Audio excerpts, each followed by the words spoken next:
So Dad, the daughter of Kim Atienza, Emman Atienza, went viral for a video they posted for having a 133,000 pesos bill in a Japanese restaurant for approximately 10 people only. And this got a lot of social media backlash and bashers from all around the internet because they got so angry that they were spending money just like that and just bragging about it online. And then now, the daughter of Kim Atienza posted a follow-up video saying that why should she listen to bashers? And this video was just posted as a joke. Video was a joke. I thought it was obvious because we were laughing and the bill was outrageously high number. They did not actually pay for this meal. It was the marketing agency of her friend. It was my friend's birthday and her agency treated us to a dinner. And she also explained that even if she had the money to pay for this kind of meal, why should she even have to listen to bashers on how she should spend their money or this amount of money that they choose to spend. On top of that, even if I had paid that much, even if we did have that much money, it is our choice and our freedom to do what we want with money that we earn. So Dad, what are the lessons to be learned from this incident? Well, actually, let's look at the similar circumstances. No, I think sometime in the past there was also a former president who, through that kind of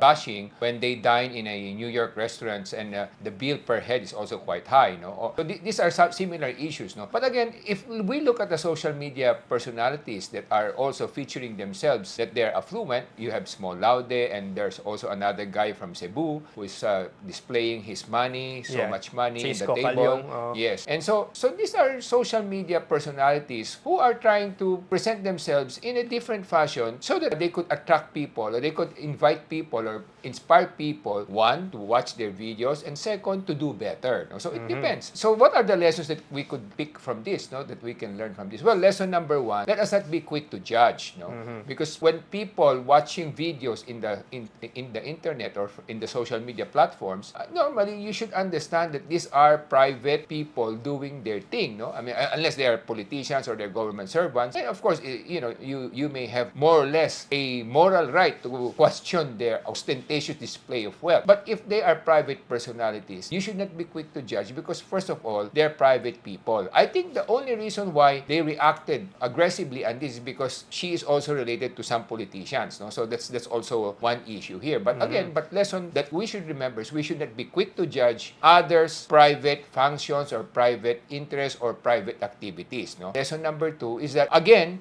if these are private functions and these are private events or privately funded activities, then everybody has a right, they have the right to spend their money their own way or based on their preference, no? So that's lesson number two. We don't have the right to question how they spend their money because that's their money. That if they have earned it properly, then nobody should be able to judge others based on that. And then lesson number three, now if you're a public personality and let's say especially if you're a government official or you're a government servant, then you have a moral obligation not to do that, because if you do that, you are creating the wrong impression, especially in an impoverished country like ours. Unless, of course, we are in America where it's accepted that more or less most of the people there are middle class, so people are rewarded for their successes in different business or industries, then, it might be acceptable. But even in America, ostentatious display of wealth from politicians who have not earned their keep before they join the government, then that is also subject to scrutiny. No? So they will also get a lot of backlash.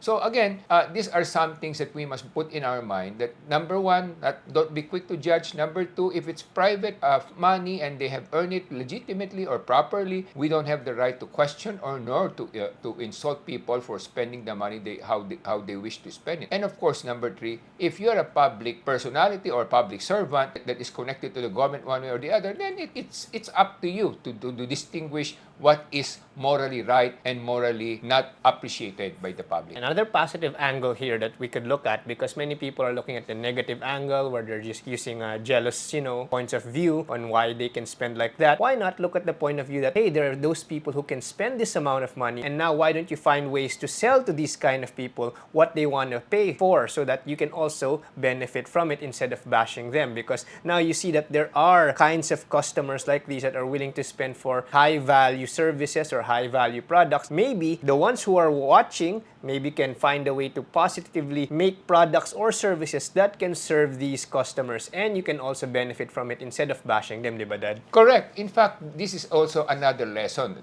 It's good that you brought this topic up because, in life, there are several ways of looking at things. No? You can look at it half full or half empty, no? So it's always best to be having a positive way of thinking, because if you have a positive way of thinking, then your life can move forward progressively. Now, if you have a negative way of thinking, you always look at others' mistakes or look at others' ostentatious display of wealth, then that means to say that's envy that's prevailing in your heart, no? But at the end of the day, as what you have said, no, let it be an inspiration to you that there is an opportunity for you also to grow in your career, and maybe you can learn one thing or two from these people so that you can be better. And number two, you know, as you said, they can be also a potential client for products or services that you can offer and sell to this group of people, because actually everywhere in the world there's always a disparity in terms of wealth, no? Even if you're in a communist country or socialist country, you will say it's all equal. No, that's not true, because the government, people in government or people in power and their military officers and officials are definitely living more ostentatiously than the ordinary people, no? Even in communist China before, during the time of before Deng Xiaoping and the others before Premier Xi, you will see that even in the olden communist China, the group that are around Mao Zedong are benefiting differently from the ordinary people. Although they say in communism everybody should be equal, but even that it has proven to be a fallacy, because communism will not encourage productivity, will not inspire people to do better. So that's why they eventually have to open up and became a more democratic country in terms of economic development. Although their political system is still communism, but their economic structure is already similar to the West. Yeah, in fact, North Korea right now is also one of those old communist-style socialist dictatorship.